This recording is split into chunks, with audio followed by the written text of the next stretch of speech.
Hi, everybody. Thanks very much for that, Bob. You can also find that all on LinkedIn if you want to go back and look at that for any reason. It's all there.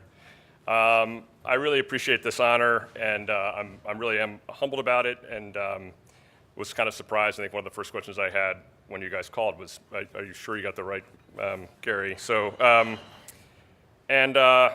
it's actually I want to just say, particularly actually to John, it's really kind of special for me to share this with you. I found in my couple of years I had working with you, and particularly on e-business, you are a great colleague and very generous, and it's just wonderful to be able to see and be part of this with you. So I'm honored to join John, Jim, and Jerry. Sorry to break the J pattern here, guys.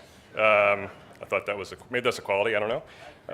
And to join it. But a couple things I just want to go through and some things I'd like to say to you.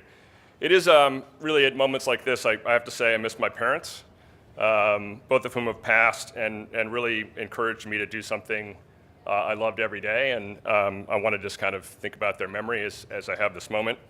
My dad, who was a media buyer for Interpublic for many years, he first inspired me to think about marketing as a career, and actually in lots of ways, I am responsible, but particularly in the serendipity of had fallen asleep on the couch at home watching a baseball game with my dad, as sometimes baseball can do.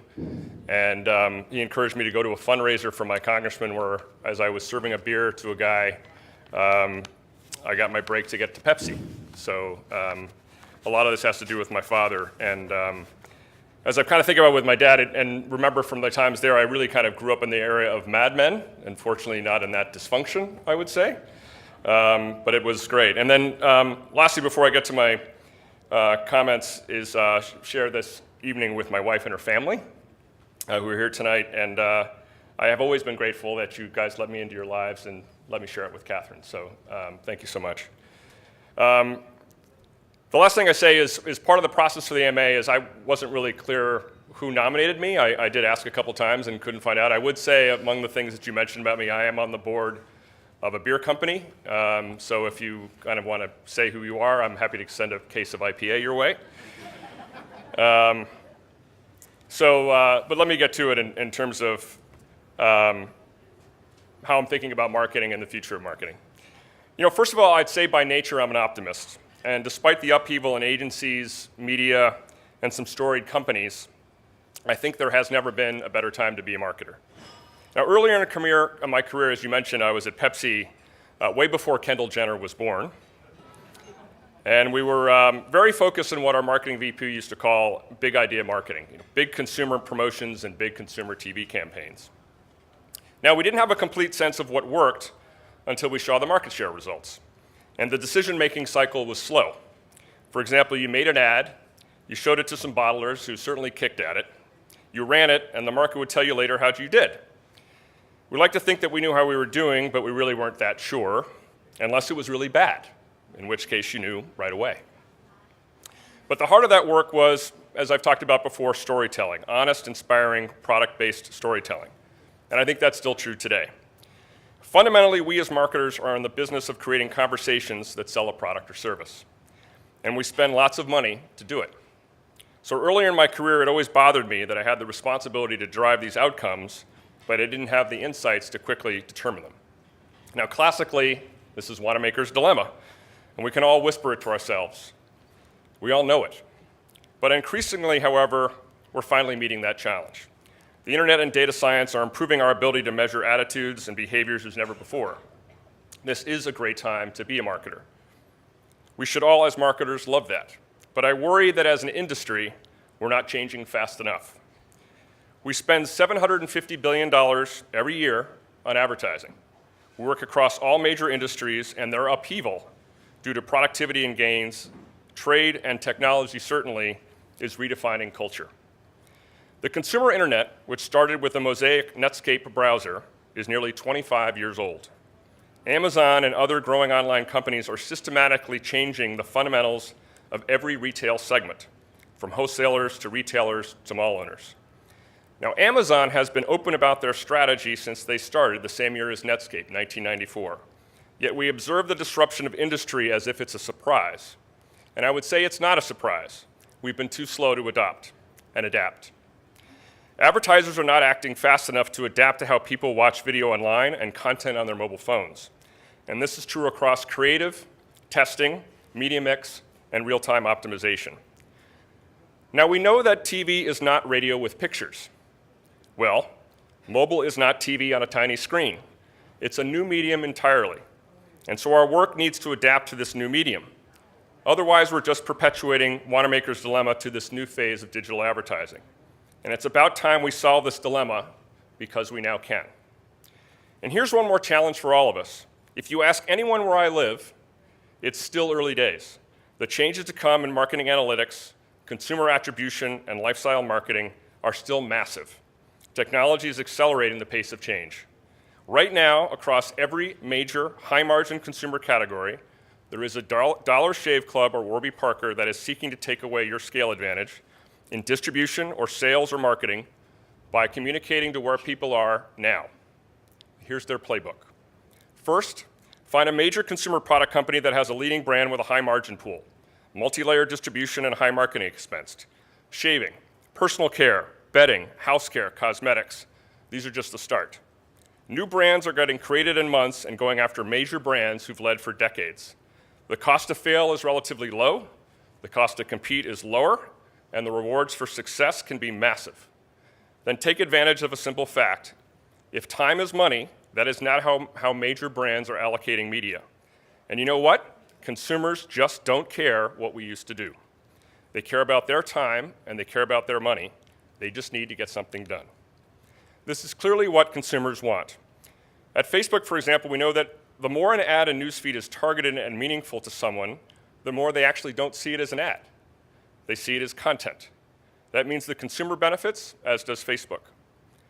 This reinforces what is true across every medium since marketing started. A message that I send to you that you may not want is advertising. A message that I send to you that you do want is communicating. Now, famously, McLuhan taught us that the medium is the message. The forms of media continue to evolve. Most recently has been the shift to mobile. It is the most rapidly adopted medium in history. Roughly speaking, each successive medium is taking about half as long to gain rapid adoption as the previous. And now, why is this happening? I think the reason is obvious. It's what the consumer demands.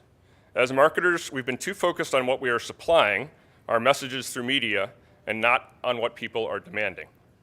We need to start with asking the classic fundamental question of target marketing. What is the consumer motivation? How do we join in that need?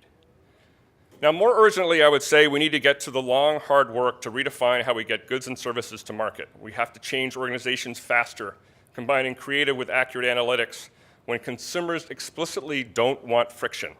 They want goods and services faster, that are more tailored, and they don't want to tell us things twice. It is this motivation that we're paid to capture through the conversations about our brands. Now, there are major brands who are doing this well, I'd say. I must admit, as a former Pepsi marketer, Coke has done a great job of target marketing using digital. Their America the Beautiful campaign was a major TV spot, and in tandem, they created discrete digital ads. The creative that they put together was based on, but not solely, their TV footage to reach specific target audiences, which they did across digital. Another example is Maserati. Now, they certainly don't have the budget of bigger brands, so when they introduced a new SUV, they just used trackable digital ads to get people down the conversion funnel from interest to buying. They took the playbook of a disruptor brand and applied it to a large competitive category. Simply put, they spent their money better. Now, for myself, I find that the credibility I have with our CFO is one of my most important work relationships. The CFO at Facebook and I have a joke back and forth to one another. I call him money, and he calls me margin. But he knows that I care about data and getting better at how we build conversations about Facebook more efficiently. That accountability, the simple ability to have the satisfaction to know what you and your team did worked, and to know it quickly, is making marketing more meaningful and fulfilling as a career. Now, let me share one more example. When I was interviewing at eBay back in late 2001, a future boss asked me in my interview what kind of marketer I was. He said, "You're either a brand person or a direct marketing person. Which one are you?" I had just come from an internet startup and said, "Well, I think I'm both." And he said, "Nope, you're one or the other." Scott Cook, the founder of Intuit, who was on our eBay board, told me that. Well, the fact is today, the best young marketers are both. They're storytellers and they're data-driven. The definition of a world-class marketer is changing, and their careers and this industry will be better for it. They will spend money better. They will build better teams that are highly accountable, and they will learn faster how to tell stories that matter about their brands. Now, it comes down to a fundamental truth about our profession. Focus on the benefit for the consumer. As I said, I'm an optimist. I think marketing and the industry broadly is waking up to the fact that we've got to stop missing what used to be and start working on the systems and approaches we need to converse with a modern consumer. This will be hard work. We will continue to see the changing landscape of retail, where we are early in the implications of mobile, even before augmented reality, on how we demand products and services. We are just beginning to understand the deep rework we will need on supply chains built on TV GRPs that have moved to a more immediate mobile medium. But there is one way forward. It's to move with conviction that marketing well built creatively and analytically can change the conversation with our audiences. And it's critical that we accelerate our ability to work this way. I mentioned that my dad was a media buyer. His simple career advice was to always push to improve myself and what's around me. I continue to want to do that. And I've been fortunate to be able to work mostly for good people and to mostly do good work for them. I strongly believe that marketing is so much more than just another operating function. It is central to great organizations. I'm thankful I've been able to work in several of them. As for tonight, I'm grateful for the opportunity to share what's been the motivation for my recent career. Again, thankful for the honor to be among this association and these colleagues. I'm hopeful that my comments create an interest in how to make marketing even more meaningful, fulfilling, and respected as a career. Thank you very much.